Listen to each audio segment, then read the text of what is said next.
Persaingan antara China dan Amerika Serikat memasuki babak baru di Afrika. Baru-baru ini, pemerintah Donald Trump merombak besar-besaran skema bantuan luar negeri ke negara-negara Afrika. Program pembangunan tradisional digantikan dengan kesepakatan bilateral yang lebih sempit dan berorientasi langsung pada kepentingan strategis Washington. Langkah baru Amerika Serikat ini pun dinilai sebagai bagian dari upaya menandingi pengaruh China di sektor-sektor yang dianggap prioritas.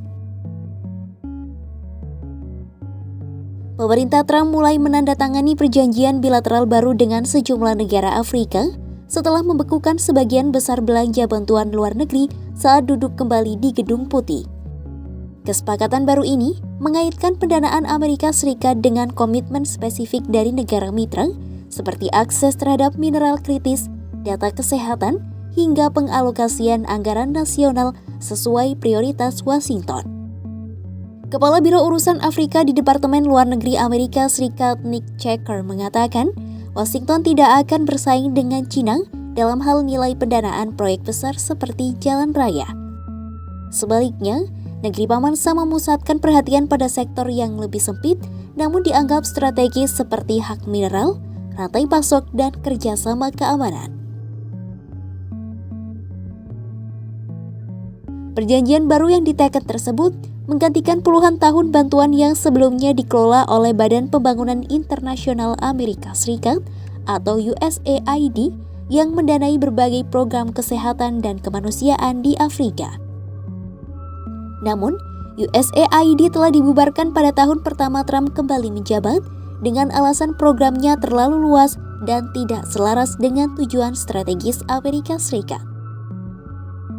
Detail sejumlah kesepakatan menunjukkan bagaimana kepentingan Amerika Serikat kini ditulis secara eksplisit.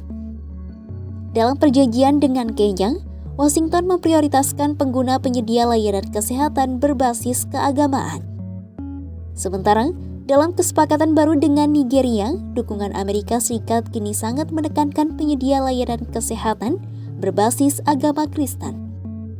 Para aktivis menilai, pergeseran ini lebih mencerminkan prioritas politik dan strategis ketimbang kebutuhan masyarakat. Sejauh ini, Washington telah menaikkan sebanyak 14 perjanjian dengan negara di Afrika Sub-Sahara. Namun, sebagian besar dokumennya belum dipublikasikan secara penuh, sehingga memicu kekhawatiran dari kelompok bantuan dan organisasi hak asasi manusia terkait transparansi.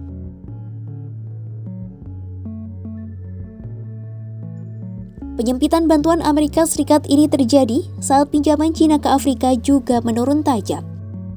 Beijing mulai menjauh dari proyek infrastruktur raksasa di negara ini.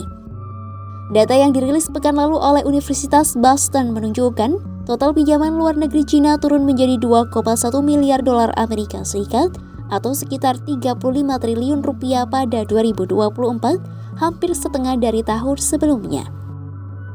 Tren itu menandakan pergeseran ke proyek yang lebih kecil dan layak secara komersial.